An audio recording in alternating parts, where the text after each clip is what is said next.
All right, in the context of factoring polynomials, we have to deal with discontinuities in these rational functions. So if we're going to factor one of the elements, whether it's the numerator or the denominator, we have to take into account if there are any excluded values. So excluded values only involve the denominator. We can't let this value equal 0, because if it does, then it would be undefined.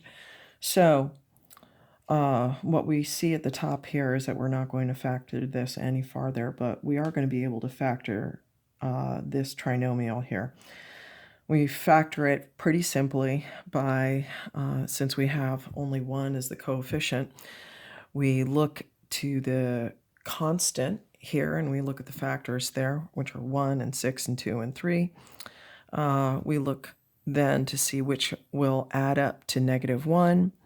Boys, get out of bed. Oh my gosh, I just love you.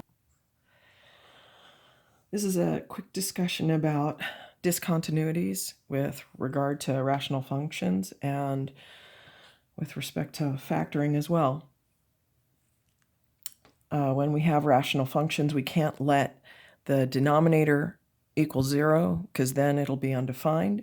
So as a result, whatever values will make that 0, then those are considered excluded values. There where we'll find the discontinuities. So as we're factoring this trinomial on the bottom, we'll end up with the two roots for it, the two solutions that equal 0, and those we're going to identify as something that within the context of the function cannot be. So, but let's factor this denominator. What we're going to see is that we've got 1 as the coefficient for the quadratic element here, and as a result, all we need to do is look at the constant and look at its factors. So its factors are 1, 6, 2, and 3. And now we need to figure out which of them are going to equal 1 when added together. And in fact, it's going to be -1 here. So when we look at the signs, when we see the sign here in front of the constant, we'll realize that 1 is going to be positive and 1's going to be negative. And we'll know exactly which one is positive and which one is negative based upon the fact that the larger is going to be negative. Therefore, this is the larger factor. And so it's x minus 3 and x plus 2 fully factored for that denominator. We rewrite it, and taking into consideration that these excluded values are x equals negative, and when x cannot equal -2 and x cannot equal 3 because of this. So when we do rewrite it, we have to bear in mind that anything over itself, even a binomial here, x plus 2 over x plus 2, that's going to be equal to 1.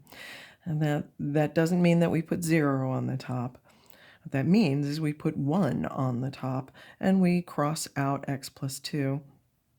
So fully factored and simplified, this function looks like this: 1 over x minus 3, as long as x is not equal to -2 or +3. Now, it just so happens that +3 is an asymptote when we graph it out, and we'll see that x minus 2 is the only discontinuity here. So you should be able to simply evaluate, create a tree, and then be able to graph this, and it'll look something vaguely, oh, you can't see it real well. It'll look something vaguely like that. I hope that helps.